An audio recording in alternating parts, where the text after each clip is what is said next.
From the Grammy stage to the concrete walls of the Metropolitan Detention Center in Brooklyn, Sean Diddy Combs' fall is shaping up to be one of the most dramatic collapses in American entertainment history.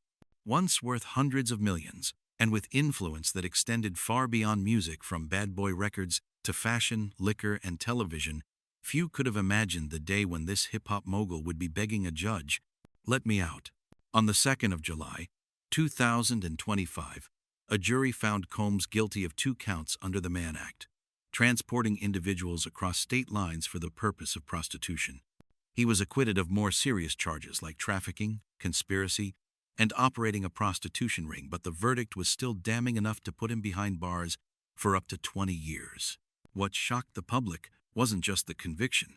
It was Combs' relentless and borderline absurd push for immediate release, even after 4 prior bail requests had been denied. Each time, the court cited risk of flight, history of violence, and potential witness tampering. Yet on the 5th try, his legal team returned with an audacious plea.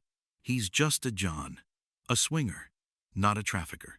They offered a $50 million bond, one of the highest ever for a prostitution-related charge, and promised house arrest in Miami with 24/7 monitoring, no phones, and no contact with witnesses. But behind the legal strategy loomed a deeper question. If Combs was merely a John, why had dozens of women come forward? Who answers for the claims of coercion, abuse, and lifelong trauma? And more importantly, how did someone as powerful as Diddy operate unchecked for decades? This isn't just a criminal trial. It's a reckoning for fame, money, silence, and power. Subscribe to Echoes of the Court to follow the full breakdown of the Sean Diddy Combs case, from glitzy parties to the shadowy underworld of control, sex, and law.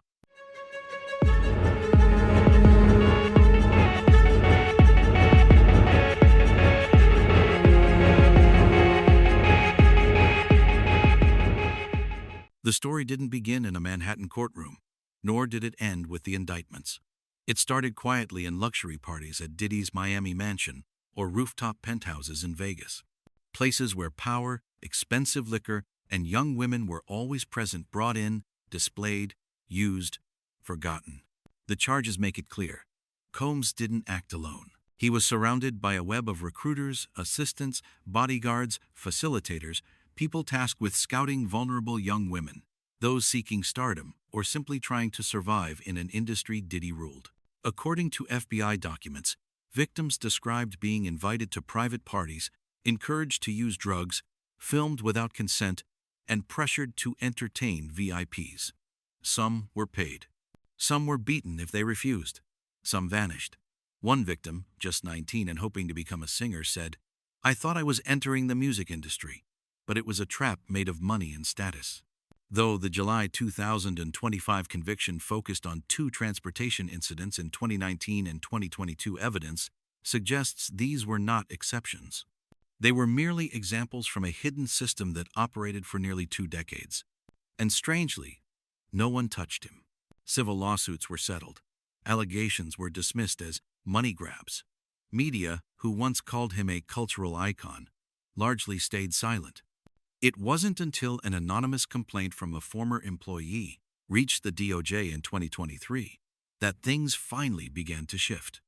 Not because one person spoke up, but because the system finally started listening. When the trial began, many assumed it would be a show, another celebrity scandal swept under the rug by skilled lawyers and brand reputation. But then the prosecution unveiled what no one expected: hidden surveillance footage from inside Combs' properties. These videos showed women being escorted into private rooms, areas with no public cameras, but secretly monitored through security systems installed by Diddy's own staff. Many appeared intoxicated, unconscious, or being dragged, while VIP guests partied on. Testimonies from former employees, personal assistants, bodyguards, estate managers revealed a set of unspoken rules. No phones near VIP rooms. Don't ask questions about the women. And above all, never call the police, no matter what happens. A leaked internal email even instructed staff, make sure she's not sober when she goes in. If she resists, swap her out. But the most damning voice came from within Combs' inner circle, a longtime romantic partner. In 7 hours of emotional testimony, she recounted how she was manipulated, controlled, and physically broken. I was treated like a rented toy and discarded like garbage. Combs sat in silence, occasionally whispering to his lawyer or staring blankly at the floor. Some said he looked like a man who saw the future. Others said he still believed he was untouchable. But the truth was finally speaking louder than him.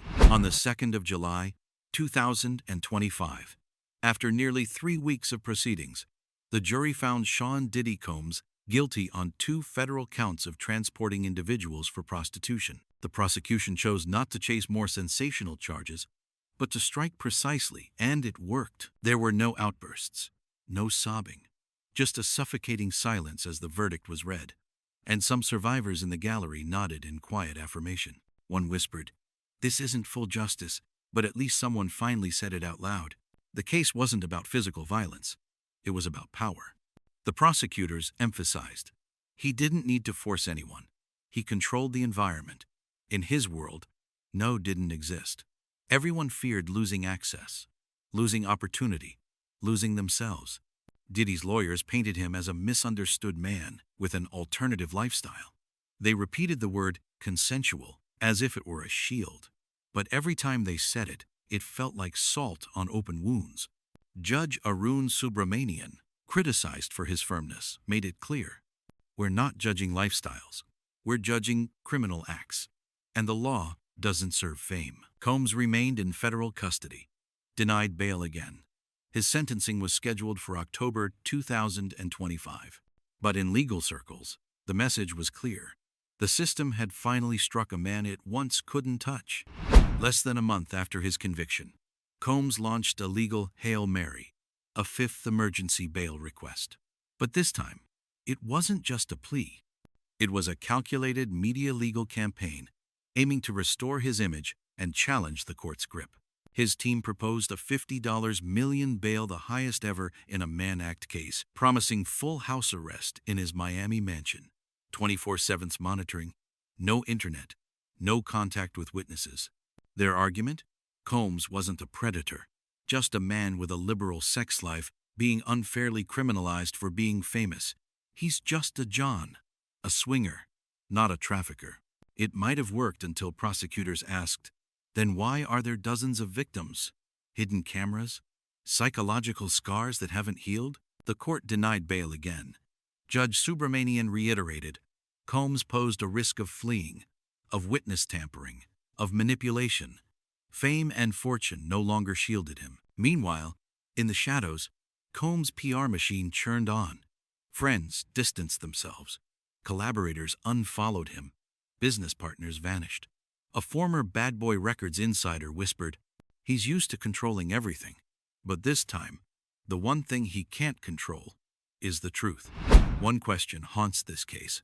Why did it take 2 decades, dozens of accusations, and multiple ruined lives to bring a single criminal conviction? The answer lies not just in law, but in culture. A culture of silence around powerful men. For 20 years, Diddy wasn't just a rapper. He was a symbol. He discovered Biggie, revived East Coast hip-hop, launched fashion lines, vodka brands, television empires. He was friends with presidents, courted by megastars. One call from Diddy could make or destroy a career. And that's why no one dared speak. Some victims went to the press.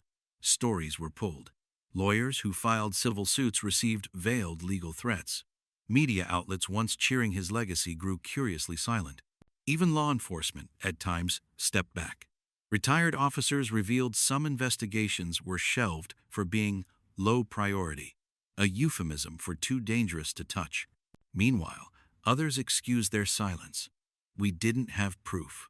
But the truth is, they didn't want to pay the price of honesty. This silence empowered Diddy. And the system that granted him social immunity was complicit in the darkness. When Sean Combs was cuffed, it wasn't just a man who fell. It was an empire, one built on beats, business, and the American dream. Bad Boy Records once symbolized grit and hustle. Now, it's a cautionary tale of unchecked power. In the weeks after his conviction, a tidal wave of cancellations hit. Sponsors fled. Streaming services removed albums. Revolt Television lost funding. Emerging artists cut ties. Awards once celebrating Combs' BET, Billboard began re-evaluating their endorsements. Online, the question changed from, "Did he do it?" to, "How did we let it happen for so long?" Legally, Combs awaits sentencing in October 2025, facing up to 20 years. But even if he receives a reduced term, the damage is irreversible. He's no longer an icon, no longer hip-hop's king, just proof that the law can eventually catch the untouchables. For the survivors, this isn't closure, but it's a beginning of being heard, of reclaiming their stories, of showing that no level of fame can override justice. What remains isn't music, but a question. Why did we wait this long? And echoes of the court will continue tracking the sentencing and fallout of Sean Diddy Combs, a fallen giant in the era of reckoning.